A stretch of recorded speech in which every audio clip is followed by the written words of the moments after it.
Finally সেই দিনটা চলে এলো।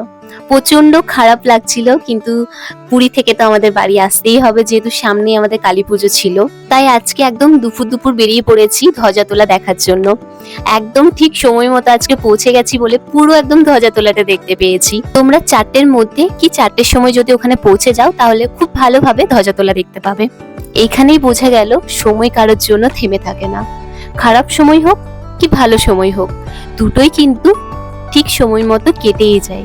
বাড়ি যাওয়ার সময় দেখলাম পুরীতে ওয়েদারটা এত সুন্দর হয়ে গেল, তার সাথে বৃষ্টি পড়ছিল, ভীষণ ভালো লাগছিল, আর থাকতেও মন যাচ্ছিল, কিন্তু আমাদের কিছু উপায় ছিল না যেহেতু আমাদের টিকিট বুক করা হয়ে গেছিল। তোমাদের সাথে কথা বলতে বলতে আমরা বাস স্ট্যান্ডে চলেও এসেছি। এখন বাসের অপেক্ষা শুধু। এখানে এক এক করে প্রত্যেকটা বাস চলে এসেছে। লাস্টে ছিল আমাদের বাসটা। বাসের মধ্যে ভালোভাবে লাগেজগুলো তুলে দেওয়ার পরে চলে এসেছি আমি আমার সিটে। আমাদের বাসটা ছিল সেমি স্লিপার। আর একটা জিনিস আমার খুব ভালো লাগছিল, যেটা হলো আমাকে ফ্রিতে টিফিন দিয়েছে।